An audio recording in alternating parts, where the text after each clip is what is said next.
Je vous châtierai pour toutes vos iniquités. Le nouveau mari, papa. On est devant quelqu'un qui... Ah bon, tu vas aller voir ailleurs, tu ouvres la porte. Tu vois que dans Deutéronome, vous dribblez tous les deux. Et il va... Il propose, regarde, la séparation. Qu'est-ce qui arrive?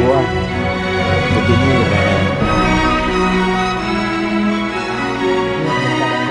Si vous seul...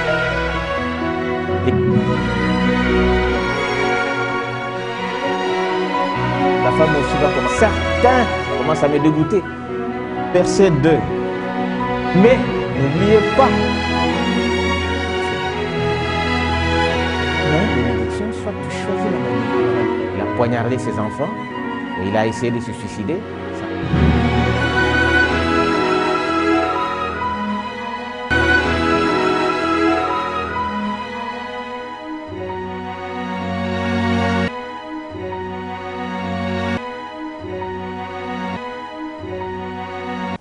Seigneur, que nous accompagne. Seigneur, nous te glorifions et nous nous abandonnons entre tes mains pour que toi-même puisses nous guider, ô Père. Nous ne maîtrisons pas ta parole. Nous ne savons pas les choses spirituelles.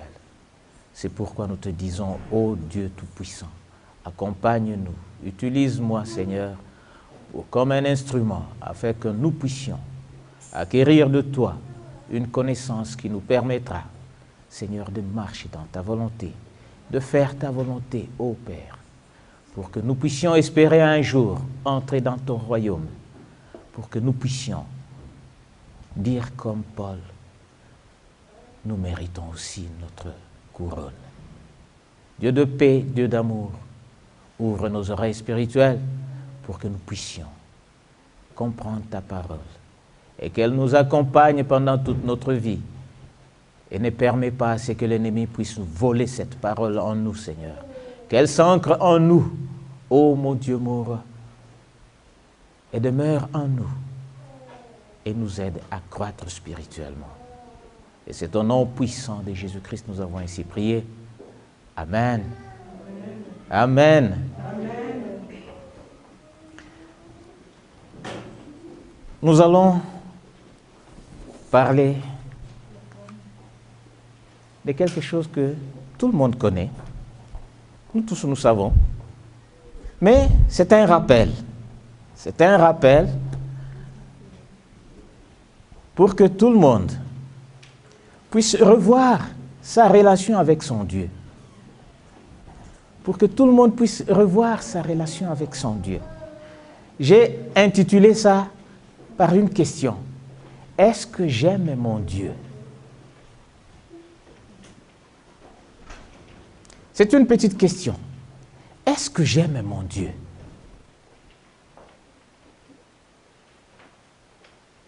Chacun sait s'il aime son Dieu, oui ou non. Et il y a des critères pour savoir si réellement j'aime mon Dieu.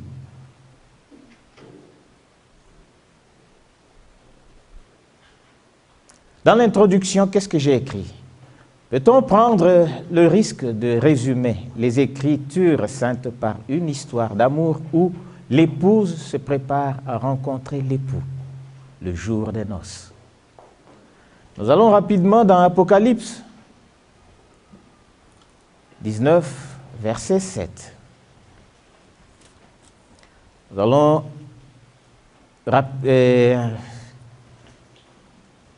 essayer de comprendre verset 7. La parole nous dit, « Réjouissons-nous, soyons dans l'allégresse, et donnons-lui gloire, car les noces de l'agneau sont venues. Son épouse s'est préparée, et il lui a été donné de se revêtir d'un fin lin, éclatant, pur, car le fin lin, ce sont les œuvres justes des saints. » Les œuvres justes des saints. Ce sont ceux-là qui font partie de l'épouse. Donc, toute la Bible, ça tourne autour de ça, d'une histoire d'amour. Je me rappelle, sans pour autant choquer personne, quand mon pasteur a ouvert son dossier, quand l'horloge biologique a sonné, il a commencé à chercher une épouse ici. Ici, ça n'a pas marché. Mais le Seigneur lui réservait une épouse quelque part. Il est entré en contact avec cette dame et voilà, tout ça s'est bien passé. Au fond de lui, ça bouillonnait. Non, il faut que mon épouse soit à côté de moi. Il faut que... Pourquoi ça bouillonnait? C'est l'amour. C'est l'amour. Et Jésus-Christ a cet amour-là de rencontrer son épouse. Jusqu'à ce que son épouse sera à côté de lui. Là, il va se tranquilliser. Et nous voyons beaucoup de nos frères, lorsqu'ils déclenchent le dossier de parrainer leurs épouses, ils ne se reposent pas. Ils travaillent comme des chevaux. Ils font tout pour satisfaire les services d'immigration Canada. Toutes les conditions, qu'est-ce que vous voulez? Nous voulons ça. Il va travailler comme un cheval, il paye. Qu'est-ce que vous voulez encore? Nous voulons ça, il paye. Jusqu'à ce que son épouse arrive ici. Alléluia. Amen. Et Jésus-Christ, il attend que son épouse soit proche de lui. Donc toute la Bible se résume à ça. Une histoire d'amour. Est-ce que tu vas faire partie de ceux qui vont être appelés épouses de Jésus-Christ? Est-ce que tu aimes Jésus-Christ pour que tu espères le rencontrer le jour des noces? Dans cette perspective, le concept d'amour renferme plusieurs notions, notamment celle de choix. Dieu nous a choisis. Ce n'est pas par hasard. La Bible nous dit que le Seigneur Jésus-Christ priait seulement pour ceux-là que le Père lui a donné. C'est qu'il y a ceux-là que le Père ne lui a pas donné. Il y a certaines personnes que le Père ne lui a pas données. Et Jésus-Christ ne priait pas pour cela. Mais si nous sommes là, c'est qu'il y a quelque chose. Moi, je crois, j'ai cette conviction qu'il n'y a pas d'hasard dans la vie d'un enfant de Dieu. Il n'y a pas d'hasard. Si nous sommes là, c'est que le Seigneur l'a voulu. Donc, et dans cette notion de choix, Dieu nous a choisis. Il nous a choisis. Il y a la notion aussi de liberté. Dans la Bible, ça nous dit, tu es libre de choisir la bénédiction ou la malédiction. C'est dans Deutéronome. Le Seigneur, il donne une liste de bénédictions. Et lorsqu'on va à l'encontre de cette liste, on tombe sous la malédiction. Et la malédiction, elle est là. Qui exécute l'ordre? Nous savons que ce sont des esprits démoniaques qui exécutent l'ordre. Parce que la Bible me dit que dès que tu vas à l'encontre de la loi de Dieu, tu donnes un feu vert à l'ennemi. Satan a le droit légal d'intervenir dans ta vie. Et s'il intervient, ne pleure pas. Parce que tu as ouvert la porte. Tu as ouvert la porte. Mais faisons attention. Il y a ceux-là qui passent à travers des tests. Le Seigneur permet à ce que Satan les touche. C'est le cas de Job. Job n'a pas péché, n'a pas ouvert la porte à Satan. Mais il a été soumis à des tests. pour raffermir sa foi. Et il a gagné. Et il a gagné. Aujourd'hui, si tu passais à travers les tests, est-ce que tu vas gagner? On est chrétien, oui. Mais lorsqu'on est soumis à des tests, à des situations difficiles, on est conscient qu'on n'a pas péché, qu'on n'a pas ouvert la porte à Satan. Mais on subit des choses. Est-ce que tu vas résister? Le concept d'amour renferme la notion d'appartenance. Lisons rapidement Deutéronome 14, verset 2.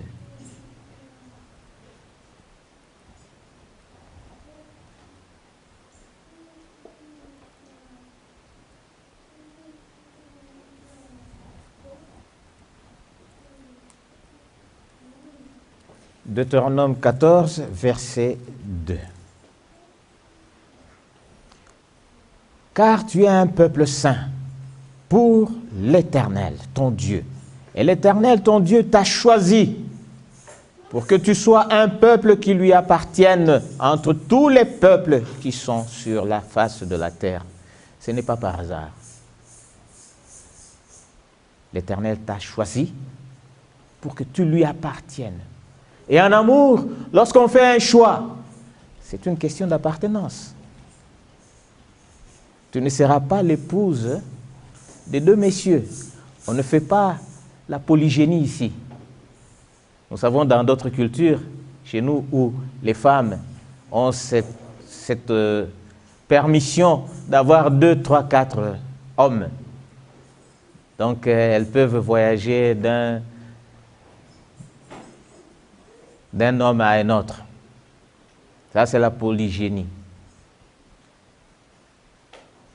La polyandrie, parce que les deux appartiennent à la polygamie. Donc, dans la polygamie, il y a, pour l'homme qui a plusieurs femmes, c'est la polygénie.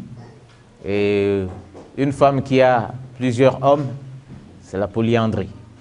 Donc, on voit que dans la vie courante, nous savons que il y a des situations où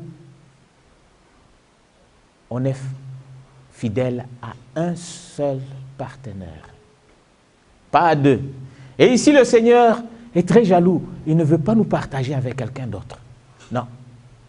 Pour lui, lorsque tu adores d'autres dieux, il dit que c'est quoi? C'est la prostitution. C'est la prostitution spirituelle. Et le Seigneur n'est pas d'accord avec ça. Il veut que vous puissiez lui appartenir. Donc la notion d'amour, c'est l'appartenance. Il ne veut pas partager son enfant avec un autre Dieu. Non. Dans la notion d'amour, dans le concept d'amour, il y a la notion d'engagement. Quand on s'engage, je me rappelle quand on est devant quelqu'un qui a le droit de bénir un mariage, on prononce des mots qui reflètent notre engagement. Maintenant, on le dit devant tout le monde et tout le monde nous regarde. Et pendant toute notre vie, ceux-là qui étaient témoins ce jour-là vont nous observer. Et le jour où quelqu'un va aller à l'encontre de cet engagement, les gens vont dire, tel n'est pas correct. Il a brisé son engagement. Alléluia. Amen. Ça, c'est l'amour. Dans le concept d'amour, il y a la notion d'obéissance. Est-ce que tu obéis? Chaque maison a ses normes. Et selon la Bible, nous savons que la tête de la maison, c'est l'homme. Mais n'oubliez pas que la maison appartient à la femme.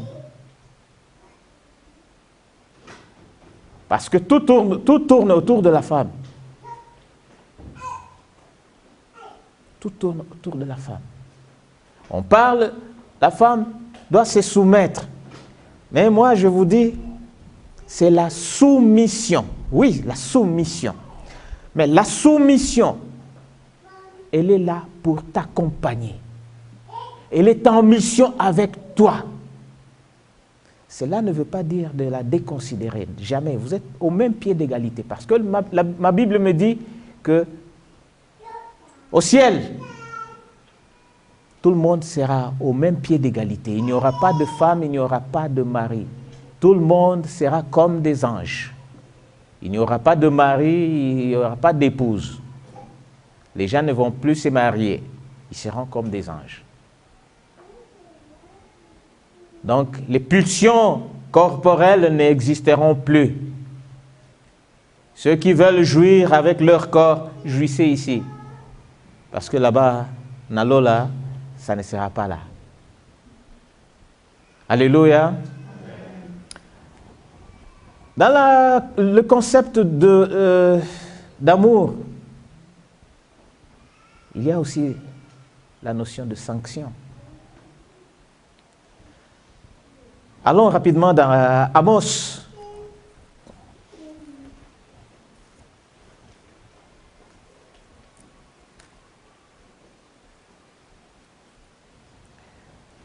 Dans le livre d'Amos, 3, verset 2.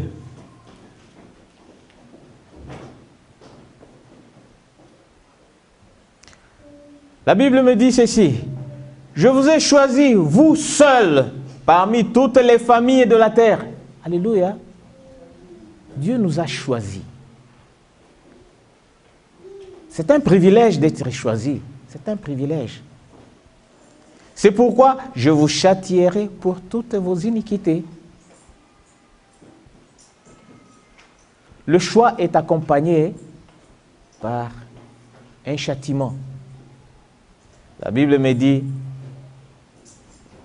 n'éloigne pas la chicotte de ton enfant, si tu l'aimes. Mais tu vas frapper pour corriger, pas frapper pour détruire, c'est pour corriger. Et le Seigneur est prêt à nous corriger parce qu'il nous aime, parce qu'il nous a choisis. Et nous avons décidé de lui appartenir. C'est un choix. Parce qu'il y a des satanistes qui sont à l'extérieur. Ils ont fait leur choix. Si toi tu es ici, tu as fait ton choix. Tu vois que dans Deutéronome, le Seigneur te propose, regarde, soit tu choisis la bénédiction, soit tu choisis la malédiction. Mais je te suggère de choisir la vie. Mais tu as toujours un choix. Tu peux choisir la malédiction, c'est ton choix, mais il te suggère de choisir la vie éternelle. Dans le concept d'amour, il y a aussi la notion d'infidélité. La Bible nous parle de la prostitution spirituelle.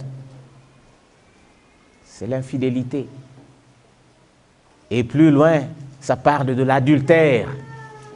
C'est de l'infidélité lorsque les gens ne sont pas fermes dans leur engagement et veulent aller voir ailleurs, comme si ailleurs c'est plus merveilleux que ce qui se passe dans la maison. Il y a des gens qui disent non, non, non, non, non. Moi, avec une seule femme, plusieurs années, je commence à être tanné, ça commence à me dégoûter. De temps en temps, il faut aller voir ailleurs, il faut y revenir. Ah bon, tu vas aller voir ailleurs, tu ouvres la porte grande à Satan d'entrer. Parce que lorsqu'il va entrer, la femme aussi va commencer à avoir tendance aussi d'aller voir ailleurs. Tu as amené un démon de l'infidélité. Lui aussi, elle aussi va être tentée par ce démon-là pour aller voir ailleurs. Et dès qu'elle va ouvrir cette porte, c'est fini. Dans la maison, les problèmes commencent. Nous avons l'histoire de ce jeune médecin qui a poignardé ses 2 enfants. Qu'est-ce qui s'est passé? La femme était tannée d'avoir son mari tout le temps à côté de lui, tout le temps à côté de lui. Ah, je vais aller voir ailleurs.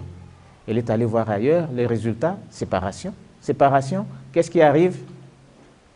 La dame commence à amener le nouveau mari dans la maison. pendant que son ancien mari est là-dedans. Oh, c'est une séparation amicale. Ah bon? Et les enfants commencent à appeler le nouveau mari papa, alors que papa est là. Ils se sont séparés chacun dans sa chambre. Le type a craqué. Comment mes enfants commencent à appeler ce monsieur papa? Pendant que moi je suis là. Donc nous sommes deux papas dans la maison. Et le type a craqué. Qu'est-ce qu'il a dit? On en finit. Il a poignardé ses enfants et il a essayé de se suicider. Ça n'a pas marché. Vous voyez, quand on ouvre la porte à Satan, il va vous dribbler tous les deux. Et il va vous dribbler sérieusement. Et qui seront perdants? Tout le monde dans la famille, et les enfants et les parents. Personne ne sera gagnant dans ce jeu-là. Donc, le concept d'amour est accompagné aussi avec la notion de divorce. Lorsqu'il y a infidélité, le divorce accompagne. Le concept d'amour est accompagné aussi de la notion de la repentance. Le Seigneur ne veut que ça. Quand on est allé à l'encontre de sa volonté, il veut que nous puissions nous repentir. Nous puissions nous ressaisir et dire, voilà, je suis tombé quelque part. La Bible me recommande, regarde, souviens-toi là où tu es tombé et repens-toi. Le Seigneur est prêt à te recevoir. Une faute avouée, qu'est-ce qu'on dit? À moitié pardonné. Donc, même dans la maison, s'il y a eu quelque chose qui ne va pas, et que tu sois souple. Madame peut hausser sa voix, mais si toi tu es souple, tu dis, chérie, en tout cas, je m'excuse. Est-ce que tu me pardonnes? Même si toi, tu avais raison. Pour couper court à une situation qui peut s'envenimer, si on l'a laissé comme ça, tu peux te ressaisir et lui dire, chérie, en tout cas, cette situation, ok, j'accepte ma faute, est-ce que tu me pardonnes? Est-ce que tu me pardonnes? Et si tu l'invites à un resto, tu la gâtes un tout petit peu, c'est sûr et certain que la réconciliation sera très bonne. Et nous savons, comme des adultes, et le soir, ça va être un bon moment de réconciliation. N'est-ce pas? Alléluia! Amen. Ah! C'est comme si je dis des choses que vous ne connaissez pas. Vous les savez. Le concept d'amour est accompagné par la notion de pardon. Lorsque quelqu'un avoue sa faute, nous devons être prêts à pardonner. Le Seigneur est prêt à nous pardonner. Il dit dans sa parole, si tu ne pardonnes pas, n'espère pas que le Père va aussi te pardonner. Il faut que nous soyons prêts à pardonner pour que le Père puisse nous pardonner. Le concept d'amour est accompagné par la notion de tolérance. Chacun dans un couple vient d'une famille et grandit avec certaines valeurs. Même si nous pouvons avoir certaines valeurs qui sont communes, mais chacun a son comportement. C'est pourquoi les 5 premières années d'un couple déterminent l'avenir du couple. Parce que les 5 premières années, il y a confrontation de comportement. Chacun doit s'ajuster au comportement de l'autre, doit abandonner certains comportements qui ne font pas l'affaire de l'autre. C'est à ce moment-là que vous vous taillez maintenant en fonction de l'autre. Après 5 ans, vous savez, ah, mon épouse, si je pose tel geste, ça va la déranger. Après 5 ans, vous commencez à vous connaître. Donc les premières 5 années sont déterminantes pour l'avenir d'un couple. les chicanes, tout le temps, on appelle les parents, tout le temps, on appelle les amis, regarde ce qui se passe, et blablabla. Même si des petites choses, les gens vont se chicaner. Pourquoi? Parce qu'il y a là, on doit se façonner. Chacun vient avec son comportement. Mais lorsqu'on est ensemble, il faut maintenant voir qu'est-ce que je vais abandonner pour que nous puissions marcher ensemble.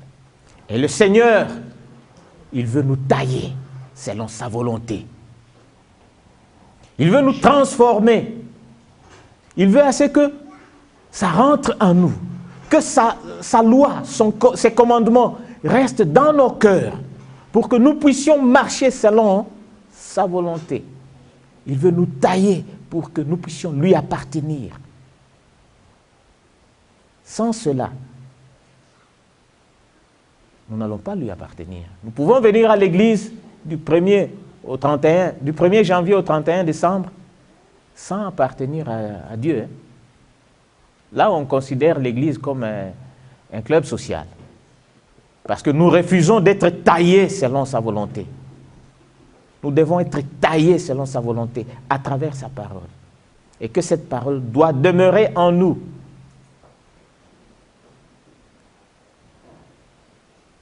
La notion d'amour est accompagnée, et le concept d'amour est accompagné de la notion d'intimité.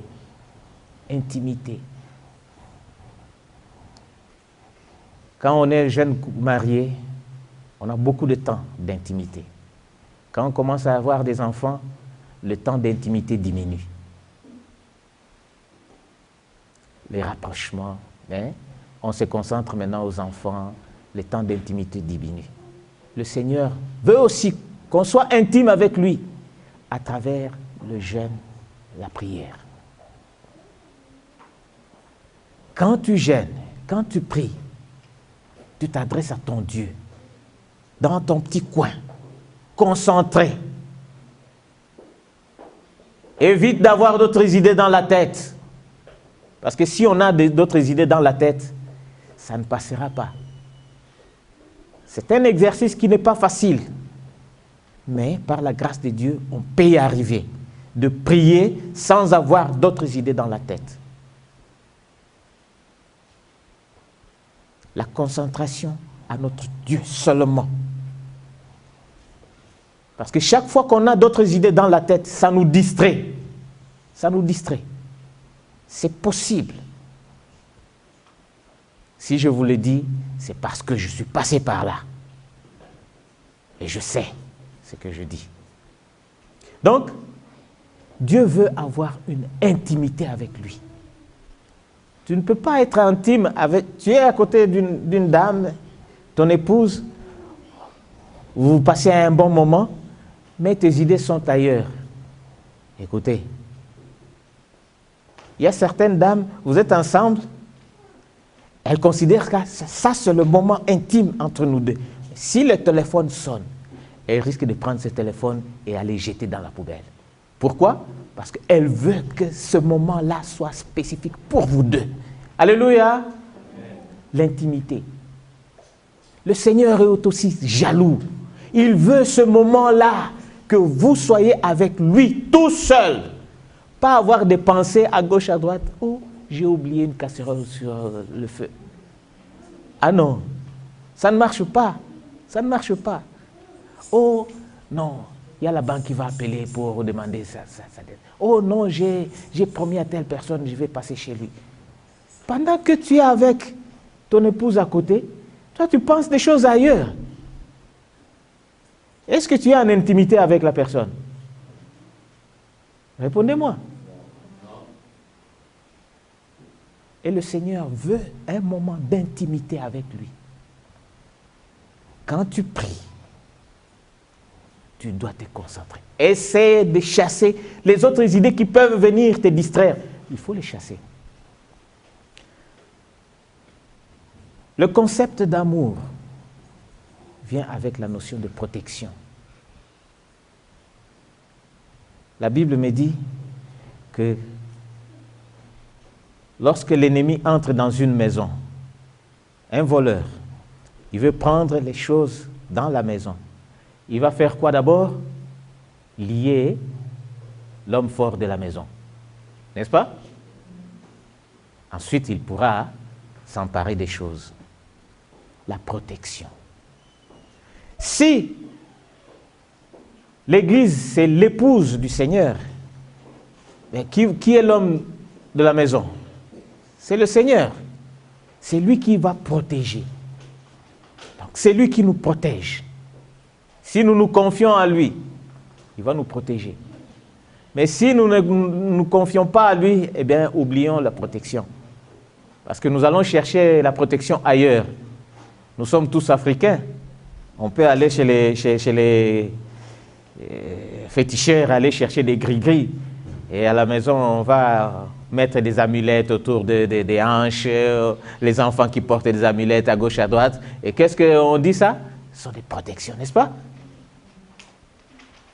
Écoutez, si je dis n'est-ce pas, je veux avec votre approbation, si vous savez ça ou non. Est-ce que vous savez que ça passe comme ça? Est-ce que les amulettes, vous ne les savez pas? Donc, les gens, au lieu de chercher la protection auprès du Seigneur, ils vont chercher la protection chez les sorciers du village. Le concept d'amour est accompagné de la notion de collaboration. La femme et son mari doivent collaborer pour que ça marche.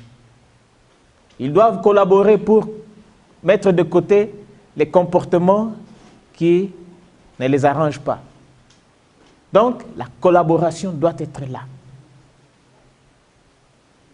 Le concept d'amour est accompagné de la notion de sacrifice. On vient de le dire ici, quelqu'un qui ouvre un dossier de parrainage, il va se sacrifier comme un cheval. Il va sortir d'ici parce que les services d'immigration ont exigé des photos de mariage.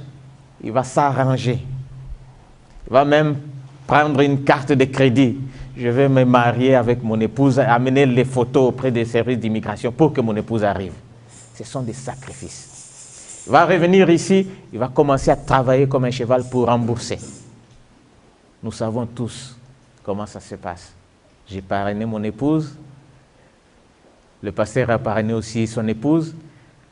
Donc, brièvement, pour aujourd'hui, on a fait seulement l'introduction. Et le dimanche prochain, on va aller rapidement pour terminer.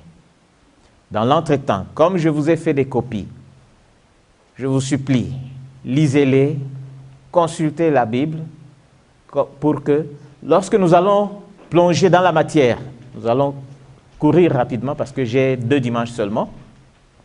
À ce moment-là, vous aurez déjà la matière. On n'aura qu'à expliquer, à faire des petits commentaires, ainsi de suite. Mais vous avez des copies déjà. Alléluia. Comme il ne me reste que 5 minutes. Le concept d'amour est accompagné de la notion de jalousie. La jalousie. La jalousie.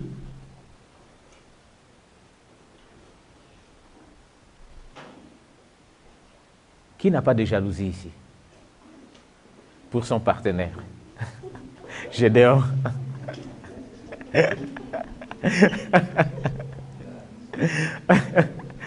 La notion de jalousie.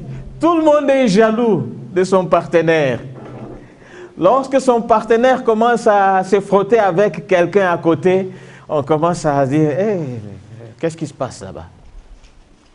On commence à se poser des questions. Qu'est-ce qui se passe? On veut tout savoir.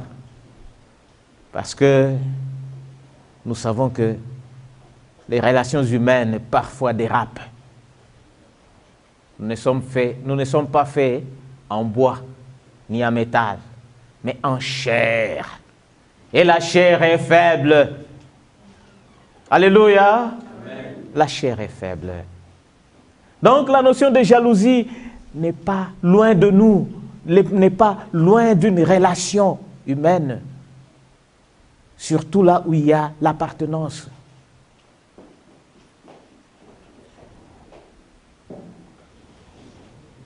Donc, il y a plusieurs notions qui accompagnent le concept d'amour. L'amour exige beaucoup d'énergie et d'attention particulière, au point où l'on peut se demander pourquoi on s'engage dans une telle relation. Les mariés, lorsqu'ils sont très contents dans leur mariage, dans leur couple, ils encouragent les célibataires. Mariez-vous, mariez-vous, parce qu'il y a le bonheur là-dedans. Mais lorsque ça chauffe et que les célibataires regardent, ah, c'est comme ça. Non. Je connais certains célibataires qui me disent, non, moi je ne me marie pas. Ici, là, j'ai des difficultés à trouver une épouse. Peut-être que je vais chercher en Afrique. Tant mieux. Tant mieux. Mais la Bible me dit qu'une bonne épouse, c'est la couronne de son mari. Et cette couronne, il n'y a que le Seigneur qui peut te la donner. Donc il faut prier sérieusement pour que le Seigneur t'accorde une bonne épouse, un bon mari.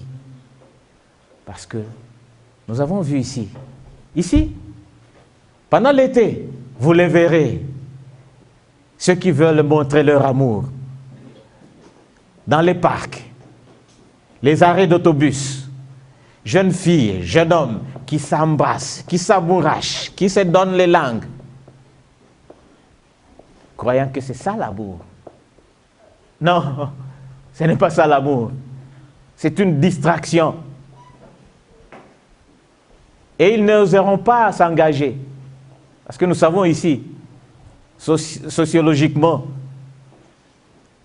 presque 90% des mariages tombent à l'eau. Pendant qu'ils s'embrassaient, qu'ils s'amourachaient partout. Quand tout le monde les voyait, ah, ils sont en amour, ils sont en amour. Finalement, on se pose la question, c'est quoi l'amour? L'amour doit être fondé sur Jésus-Christ. L'amour doit être fondé sur la parole de Dieu.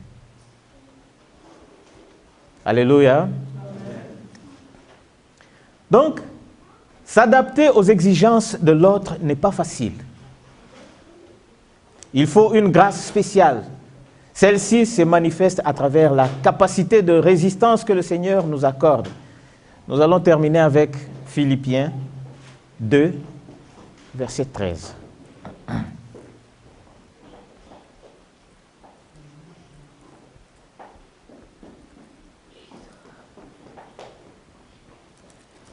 Parce que Dieu nous donne la capacité de résistance.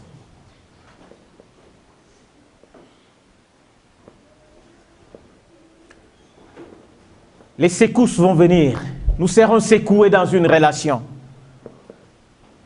Mais si nous tenons à cette relation, le Seigneur va nous accorder la force.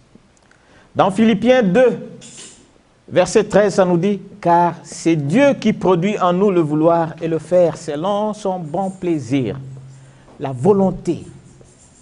Si nous avons la volonté de maintenir le couple, eh bien, il va nous donner les moyens pour que nous puissions marcher afin de protéger notre couple. Ce n'est pas évident, ce n'est pas facile. Ce n'est pas évident. Et tout ça, c'est lorsque nous partageons la même foi.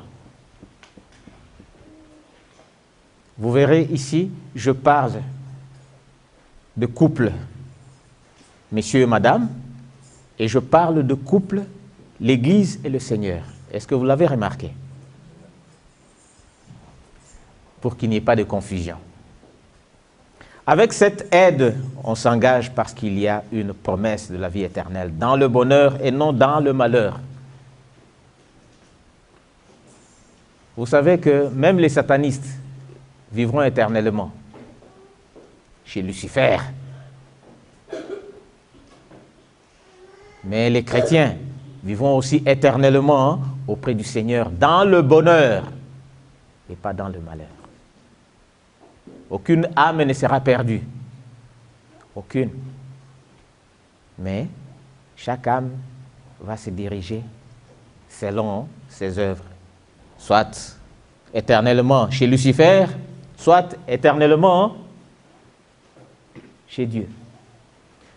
Donc, prochainement, nous allons continuer pour savoir si réellement j'aime mon Dieu. Est-ce que réellement j'aime mon Dieu? Est-ce que réellement je suis ses commandements? Est-ce que réellement j'abandonne mes péchés chéris pour me façonner à son goût? Nous allons voir ça prochainement. Alléluia. Amen. Et terminé.